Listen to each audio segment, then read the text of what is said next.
ക്രിസ്മസിന് മോഹൻലാലിൻ്റെ സ്വപ്ന സിനിമ ബറോസ് വരുന്നു. അതിനൊപ്പം ഉണ്ണിമുകുന്ദൻ്റെ രക്തപ്രളയമുള്ള വയലൻസ് സിനിമ വരുന്നു.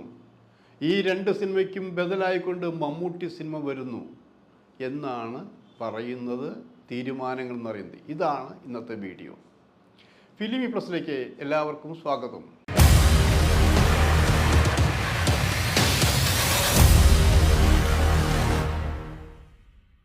ക്രിസ്മസ് അടുത്തു. ക്രിസ്മസിന് 4-5 സിനിമകൾ തിയേറ്ററിൽ വരുന്നുണ്ട്. ഇത് സിനിമയെ കുറേ കാലത്തെ കാര്യങ്ങൾ എടുത്തു നോക്കുമ്പോൾ ഇത്ര എണ്ണം സിനിമകളൊന്നും ഫെസ്റ്റിവലിന് വരാറില്ല. ഇപ്പോൾ വീണ്ടും സിനിമ സജീവമായി തുടങ്ങിയതിൻ്റെ ലക്ഷണമാണ്. ഏതൊക്കെ സിനിമകളായിരിക്കും വരിക, ഏതൊക്കെ സിനിമകളായാലും വാഴുക, ഏതൊക്കെ സിനിമകളായാലും വീഴുക എന്നൊക്കെ ചോദ്യങ്ങളെല്ലാം ചോദിക്കാൻ തുടങ്ങിയിരിക്കുന്നു. പക്ഷേ എപ്പോഴും മുൻനിരയിൽ കേട്ടുകൊണ്ടിരുന്നത് മോഹൻലാലിൻ്റെ സ്വപ്ന സിനിമ, അതായത് ആദ്യത്തെ സംവിധാനമായ ബറോസാണത്. കുട്ടികളെ അടക്കം കുട്ടികൾക്ക് ഇഷ്ടപ്പെടുമ്പോൾ കുട്ടികളുടെ അച്ഛനും അമ്മയും ഒക്കെ വരും, കുടുംബസമേതം വരാവുന്ന രീതിയിൽ എല്ലാവർക്കും കാണാവുന്നൊരു 3D സ്റ്റൈലിലാണ് ആ സിനിമ ഉണ്ടാക്കിയിരിക്കുന്നത്. അതിൻ്റെ വാർത്തകളൊക്കെ തുടങ്ങിയിട്ട് കുറേ കാലമായി. അതൊരു നല്ല സിനിമയാണെന്നാണ് പറഞ്ഞ് കേൾക്കുന്നത്. ഒപ്പം ആ സിനിമയ്ക്ക് ഈയിടെയായിട്ട് പബ്ലിസിറ്റി വളരെ കുറവാണെന്നുണ്ടോ? എന്താണ് ആ സിനിമയ്ക്ക് പബ്ലിസിറ്റി കുറവുള്ളത്? സാധാരണ മോഹൻലാലിൻ്റെ സിനിമകളൊക്കെ വരുമ്പോൾ വമ്പൻ പബ്ലിസിറ്റി ഉണ്ടാവാറുണ്ട്. ഈ സിനിമയ്ക്ക് എന്താ പബ്ലിസിറ്റി ഇല്ലാത്തത്?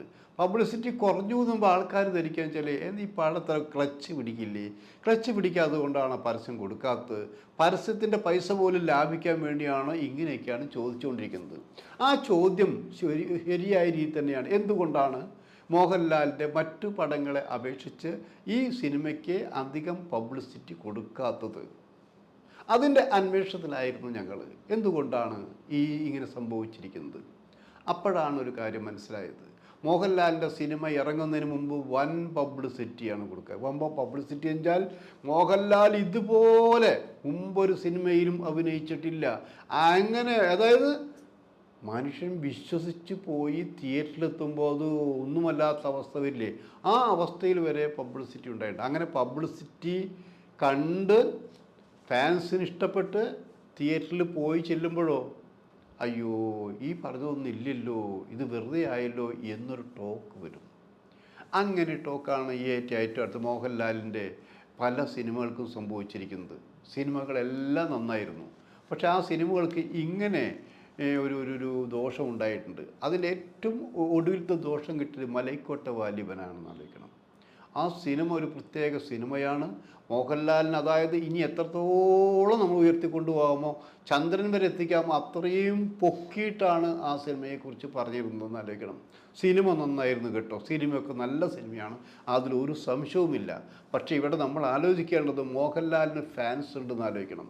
മോഹൻലാലിന് ഫാൻസ് മാത്രമല്ല, മമ്മൂട്ടി ഫാൻസ് അടക്കം എന്താണ് ഈ സിനിമയിൽ നിന്ന് അറിയാൻ വേണ്ടി കയറും. പിന്നെ കുടുംബ പ്രേക്ഷകർ അങ്ങനെ അമിതമായ ആവേശത്തിൻ്റെ പബ്ലിസിറ്റി കൊടുത്തിട്ട് ആദ്യത്തെ ദിവസം ഈ സിനിമ കാണാൻ കയറിയ മോഹൻലാലിൻ്റെ ഫാൻസ് അടക്കം, ഇത് നേരിൽ കണ്ടിട്ടുള്ളതാണ് കേട്ടോ. ആദ്യത്തെ ദിവസം ആദ്യത്തെ ഷോ കണ്ടവനാണ് ഞാൻ. അപ്പം അവർ പോലും വിഷമിച്ച് നിൽക്കുകയാണ്. അയ്യോ ഇതിൽ പറയാത്ത ഇടിയൊന്നും ഇല്ലല്ലോ, ഇത് ലാലേട്ടൻ്റെ സിനിമയല്ലോ. കാരണം അവരെ നിരാശപ്പെടുത്തുന്ന രീതിയിലായിരുന്നു ആ സിനിമ എന്നാലോചിക്കണം. അവരെ നിരാശപ്പെടുത്തിയെങ്കിലും ഒരു ക്ലീൻ, ഒരു നല്ല സിനിമ, ഇങ്ങനെയും സിനിമ എടുക്കണം. അതായത് പ്രേക്ഷകരെ തൃപ്തിപ്പെടുത്താൻ വേണ്ടി മാത്രമല്ല, മുൻകൂട്ടിയുള്ള സിനിമയല്ല. ഈ സിനിമ കൊടുത്തിട്ട് ഈ സിനിമ ഇഷ്ടപ്പെടുത്തണം പ്രേക്ഷകരെ. അങ്ങനെ ഒരു ടേസ്റ്റാണ് വളർത്തിയെടുക്കേണ്ടത്. ആ രീതിയിലാണ് ആ സിനിമ ചെയ്തിരിക്കുന്നത്. അപ്പോൾ അവിടെ അടിപറ്റിയത് എങ്ങനെയാണത്? അടി കൊടുത്തത് ഫാൻസുകാർ തമ്മിലാണ്. അവർ ആദ്യത്തെ ഷോ കഴിഞ്ഞപ്പോൾ തന്നെ പറഞ്ഞു ഇത് ലാലേട്ടൻ്റെ പടം, ഇത് കൊള്ളില്ല എന്ന് പറഞ്ഞു തുടങ്ങിയപ്പോഴാണ് ആ പടം വീണത് നിലയ്ക്കണം. ഒരു പക്ഷേ അങ്ങനെയുള്ള പല സിനിമകളും മോഹൻലാൽ ചെയ്ത് പബ്ലിസിറ്റി നെഗറ്റീവായിട്ട് വന്നു.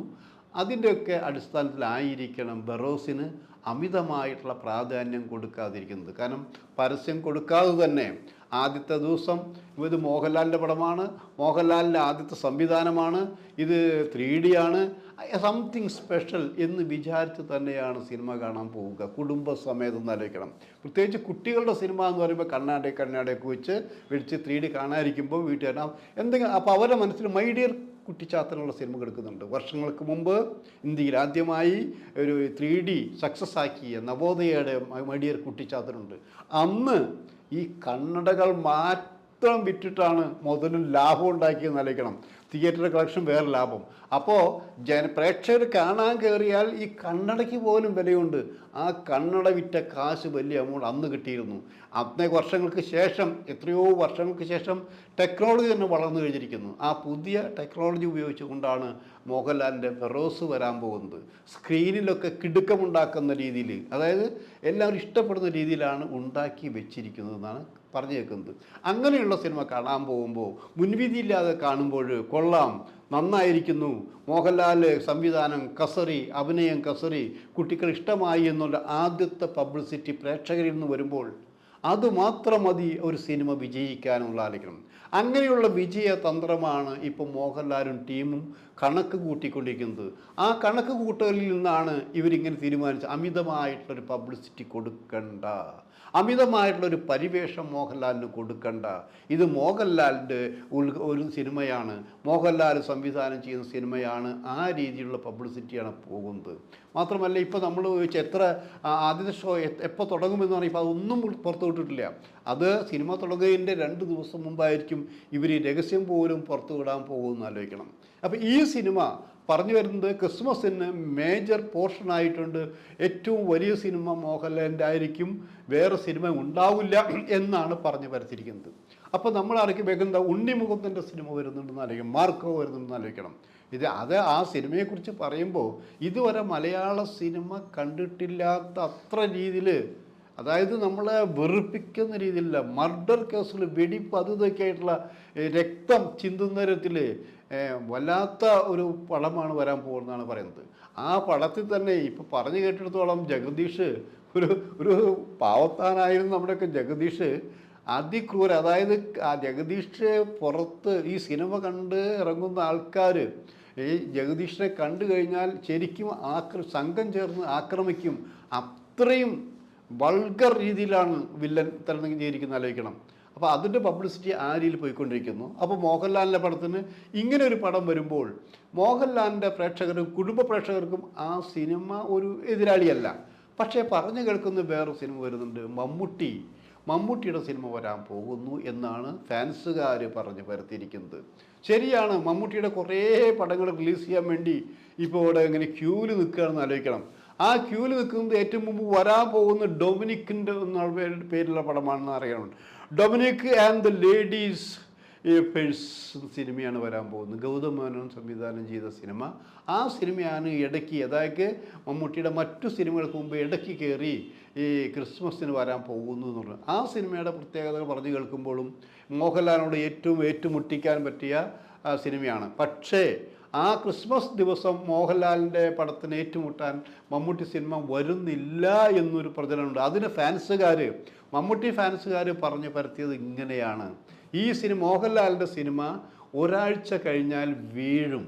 ആ വീഴുമ്പോൾ ആ സ്ഥാനത്ത് മമ്മൂട്ടിയുടെ സിനിമ കയറി കൊളുത്തും എന്നാണ് പറഞ്ഞിരിക്കുന്നത്. എന്നാൽ ഒരു സത്യം പറയട്ടെ, എന്തൊക്കെ പറഞ്ഞ് പരത്തിയാലും മമ്മൂട്ടിയുടെ സിനിമ ഈ വർഷം ഇല്ല എന്നുള്ളത് സത്യമാണ്.